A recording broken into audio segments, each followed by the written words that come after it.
Hello, good evening, Oral Gibbs, and welcome to Speaking of Everything. And with me this evening, I have one of St. Martin's long-time young politicians. He's been around for a long, long time. No one else than the Mr. Jeffrey Richardson. I know it. I'm fine. Well, did I introduce you all right? Here again. Was it an okay introduction? Well, it was short but sweet. Something's good. Yeah. But you forgot to mention who I belong to. My father was Eki. I knew Eki. He was a great gentleman there, FW Florence. Right. If you say Eki, then everybody knows this. Right. No. Those that don't know. If you don't know who Eki is, then you're not from St. Martin. No, then you're not a St. Martin, no. Right. I like that one. So how things going you so far these days? Things is pretty okay. I just came back and started to, let's say, get myself familiar and get back into the media, because we had a situation about 7 months ago with my son that got in a real bad accident. And I think I was talking to you about it. Right.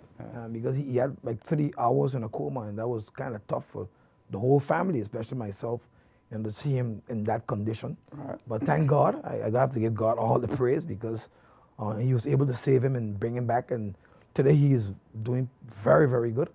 And I'm just spending a lot of time with him, because it teaches me one thing: to always respect family time. Right. And spend quality time with your kids. It's very important. Especially, yeah. Well, it's good. Now, I know, because I was speaking with you just after the accident, and you told me you couldn't come in the program. So now you got to take care of your family first. That's important. Yeah, that's first. Right. At least he's good now. He's here, and that's nice. Thank God. So now you're ready to fight. Yeah, I'm always ready to fight. Doesn't matter when it is. Are you surprised at what's happening these days? I'm surprised what I said, but I'm more disappointed than surprised. Why you say that? I'm disappointed because I've been following the news, because even though I have situations that I have to deal with, I try to keep in touch with what's going on, especially reading the newspapers, going through the internet on all the internet websites, etc., that has to do with government matters, etc. And I noticed that the last couple of months we had a situation which was repeated from back in 2013. Last time it was called a Mexican standoff. This time I think they called it a European standoff, because Europeans got involved in this whole standoff. And the governor was right smack in the middle of it. Oh, okay. And and I realized that there is something that is lacking in St. Martin. And the important thing is, and I say to people all the time, because people meet me and ask my opinion about what I think about this whole situation, I think what we are lacking here is more morality in our politicians. Secondly, I think maturity in the politicians. Thirdly, the right motives of running on a party. And because when you get on a political party, it has to be about the people of St. Martin, that it should be. It should not be about yourself. And thirdly, I think the message is important as well. So I call it the 4 M's of how I feel that politicians should be, because there was once a senator that said politicians should go in government just for 2 things: to empower and to protect the people of their country. And that means the people of their country. You can't go to protect everybody, because we have a tendency of trying to protect the whole world and empower the whole world, which we can't. We have to make sure that St. Martiners are important in their country. They have to feel a sense of belonging, that this country belongs to them. It's important. The thing about St. Martin politics is that it is still family-oriented. You can't run away from it. And I think that is what's hurting. St. Martin is a small country. So no matter how you put it, you're gonna meet family. Sometimes they're not even Richardsons. There might be another title, because I know the Solomons also family to us. Yeah. And I was just talking to my cousin in Holland, Iona Richardson. I don't know if you know her. She's one of my first cousins. And she was telling me, but Jeffrey, you know, we're family to the Yorks and to the Rumbleys and there was a next family name she called. And I said, but I didn't even know that. She said, I'm doing research on the family, because she's no one pension. And she's told me, so I'm saying, well, then we're family to everybody. Wow, so that's amazing. It's interesting. This audience is amazing. They're basically doing the research. And we're trying to see if we can get a family reunion maybe in 2017 or 2018, And we want to see all the persons that are involved with the family. Let me jump back to politics now, Sure. because That's more important. when did you get involved in politics? 1995, it was the first 95? time I ran on the slate of the SAPP. So 20 years I now, ran man. with- Yeah, it's 20 years now. So you're no longer a newcomer.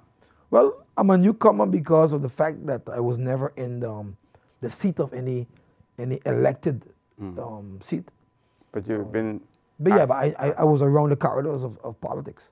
No, the thing is that when you look back at 20 years, right? And you've also been leader of political parties how many times? Once. Once. One political party. And that was the last- 2010. 2010. Yeah, that's correct. All right. And do you plan to go back in that same function as leader? Well, whatever I'm doing, the public will know, because we are still meeting with board members of the party, because as you know, our political party, they had they registered with the Electoral Council, and it just stuff happened that there was a lot of bureaucracy involved in it, and it was very late for us, and What was late? we did not us being able to run in the 2014 elections. Okay.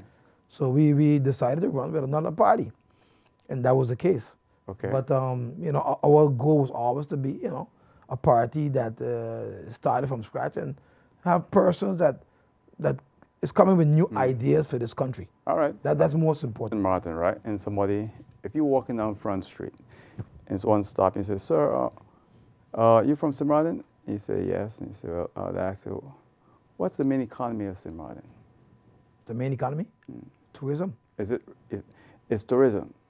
Building. Yeah, That's okay. the main economy of St. Martin is tourism. And you think that the government should be encouraging its people and To go in that and direction? supporting their people in that direction? Yeah, of course. I think that's one of the things that is lacking here in St. Martin, because I can remember when I went to school in Aruba. Aruba started a hospitality school, and I used to work right across from the school. So I knew about the school that was called Bushiri Hotel. It was a hotel Vox school.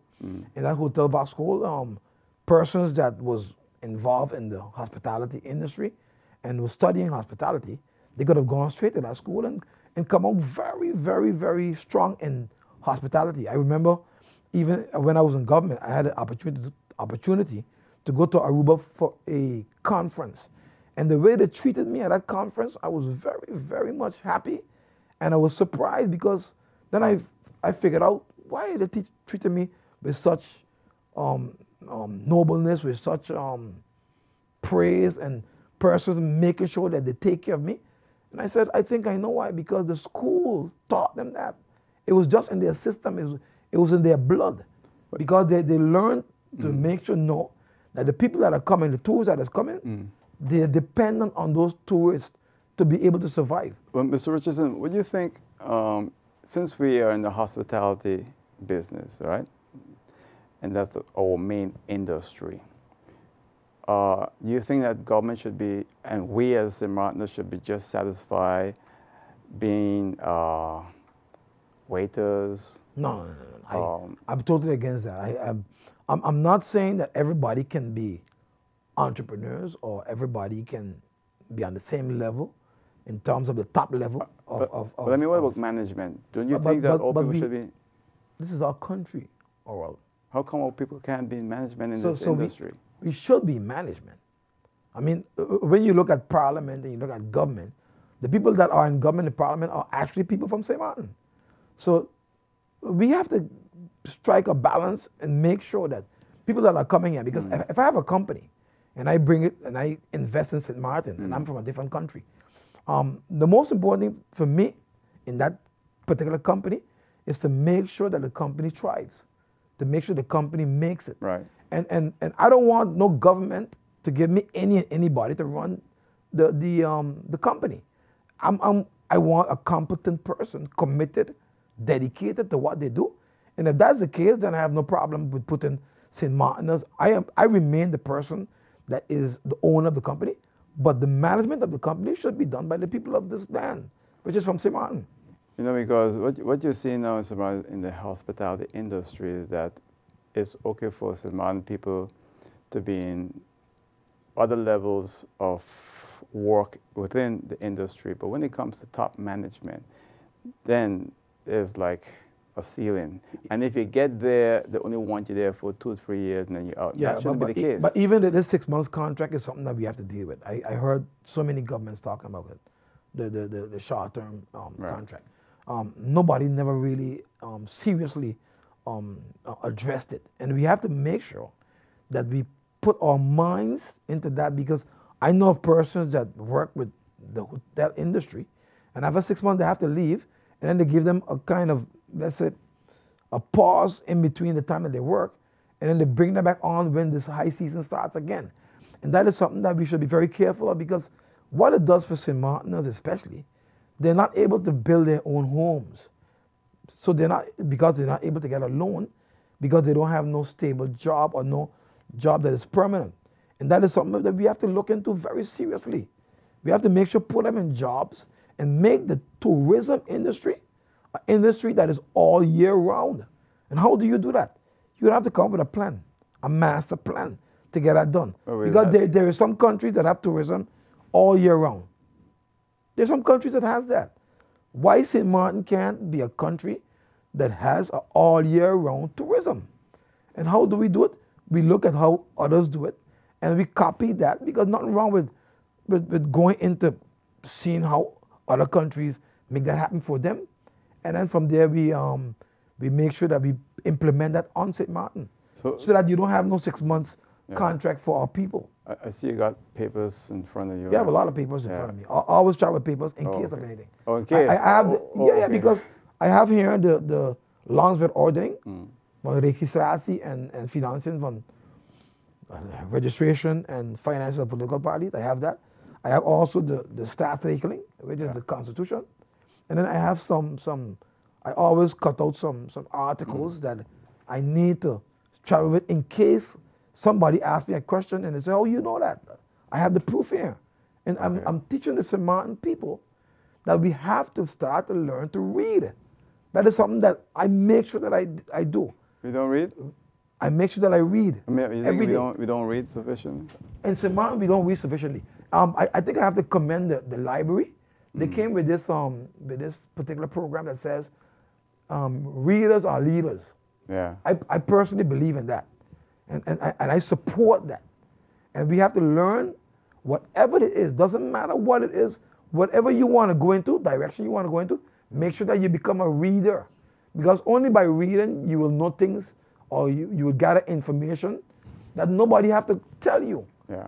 You were telling me during the break about the media, and what is this? No. I want to come with a proposal, and I'm working on that right now. I've already went to BTP, which is the Bureau of Telecommunication and Post, and asked them what is the possibility would them be able to have a toll-free number for programs for just the hour that program is running, and after that you take off that toll-free number. But they shouldn't have to do that. They don't have to. They shouldn't have to do that. No, what I'm trying to say is that people sometimes want to call in, and they don't have the kind of money on their phones to call. There's a common man that probably is not working, and he wants to express himself on an Oral Gibbs show or on a Beverly Hyman show or. But Beverly Hyman doesn't have a live show. Well, there's only one. Whichever live show. Yeah, there's only one live show right now, and that's Oral Gibbs Live. Yeah, but that's TV. Yeah, but you have live calling programs on radio. Yeah, no, but you said Beverly show, and Beverly Hyman's show is a recorded show like this show. This show you're watching here is the longest running television talk show in the history of St. Martin. And the reason why I'm saying that is because I see Beverly's approaching 33 years. If she's going to pass me, it's not possible. So we have to be careful how we mention what we do things. It's not a live show. Her show is recorded just like this one, and Oral Gibbs Live is the only live television for me, I rather live shows. Because live shows give the public an opportunity to express themselves. But the reason why how they feel about what whoever is on the program is saying. The reason why I see, Mr. Richardson, I'm being so particular about it is if you read the paper today, front page on the paper had St. Martin Pioneers lost the case against Winair. Yeah, I saw that. That's a distortion saw of the facts. They're no pioneers. You know what pioneers? The people who started Windward Island Airways. Okay? Griot, Chester Watty, and Lede, those are pioneers. These guys might be St. Martiners and they're nice guys and I like them, but when you go and put front page of a newspaper, St. Martin local pioneers, you're distorting the fact and you're twisting history. But that's why you have to make sure that you know what is a pioneer. No, but that's the reason why you see when you mentioned Beverly, I made it very clear that it's not a call-in show. No, that's the reason why. I just mentioned a program, but I didn't realize that Beverly was not a call-in program. No, it's not a call-in. But I'm talking about every call-in program should have an opportunity to have a toll-free number. No, you want me to tell you the history about that, Mr. Richardson? You know, I went. No, you told me the last time we spoke about it. To tell him. No, we spoke about it. So that we are here, we will pay for it. Get it. Well, you know, tell him gave me such a runaround. It's incredible. I heard about that. Yeah. The last time you told me about that, but I believe that it should not be for over gifts only. No, or you pay for it. I asked for nothing for free, and that's the thing. I was paying for it. Or for the toll-free number. Yeah, I wanted toll-free number, and you still couldn't get it. Well, all right. I'm a politician. I mean, I don't like the word so much because it's a word now that is a bad taste in people's mouth. The fact is, I run for politics, so I'm a politician, and that is something I would look into for you.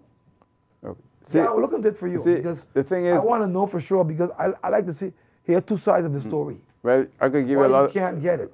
I'll tell you one thing, and they make it extremely difficult. And I don't want to go. No, but I'm saying this is something that now I've just given up because I think the people don't realize that what they're missing. When I'm saying that we are going to assume the cost for you to call, and you as a telephone company makes it extremely difficult. And then in the end now, when you don't want to do it, you want to do it to your advantage. And I said, no. That's what I'm saying. I don't want to get into that detail. Yeah, but I will, tomorrow I have a meeting with them, and I will bring that up to see what the problem is because I think it's a very good idea to be able to call in for free because some people don't have the means on their phone to be able to call in. Okay, we don't have that much time. I don't want you to lose your time. So anything else in particular you think is important for me to ask you or you want to express because we only have about 3 minutes. I think what is important, you have elections coming up, and people have to be very careful how they vote. And they have to be true to themselves as well. They have to make sure that whatever they do, because it's no sense, no use screaming all year round about the fact that this government is not working and that government is not working. And then when the time comes, then you do the opposite. I always tell people, the only change you can get is if you change the man in the mirror. The man that you're looking at in the mirror every morning, make sure the change starts with that particular person. And if that happens, I'm sure that St. Martin will be a better place. You have the proper leadership and the people that are going to run this country so that everybody will be able to at least prosper in this country called St. Martin that all of us love. You think the election will be held on 9th of February of 2016? I'm just going by what the newspaper says. The newspaper? I think I have a little problem. Well, what the newspaper put in because of the national decree that was signed by the governor and the prime minister. Fact is, I think it's a little short. That's my personal opinion. But I read in the newspaper that is what it is, and I read the decree. Now, political parties that has to now run that are new, they're going to have it very difficult because they're going to have to try do whatever it takes to be able to just the registering of the party. It's going to take some time, and then they have to go out and campaign after that. So it's going to be in a bad light for those parties that are going to be coming up that wants to participate in this year's election. You like the idea of an electoral council? I have my, how should you put it, the word for it? Reservations? I have my ideas, my reservation about the electoral council. I have no problem with the people on the council, mind you, but I have my problems with the way and the ordinance. So the structure, the whole thing. Yeah, that controls the whole electoral council. That is my personal opinion. But how are we going to change it and amend it is left up to the new parliament to do that. But I think something should be done about that because it gives new parties a very bad situation But will we see where it's Mr. Jeffrey difficult to Richardson? run. Will we see Mr. Jeffrey Richardson running in 2016? You will definitely see me running in 2016. God spare my life. Okay, all right. So, Mr. Richardson, just got about 15 seconds. Yeah. Quickly, you want to add? I just want to say I thank you for being here. I want to say that your program is I know your program is a program that is watched by many, and I want to say to the public of St. Martin, you have an opportunity again to go out there and support the party that you feel is the right party to run this country, and not just by just taking a handout from candidates or from politicians. You're going to have to do what you have to do to bring about that change. Mr. Richardson, thank you. Much success. All right? Yeah, thank you very much.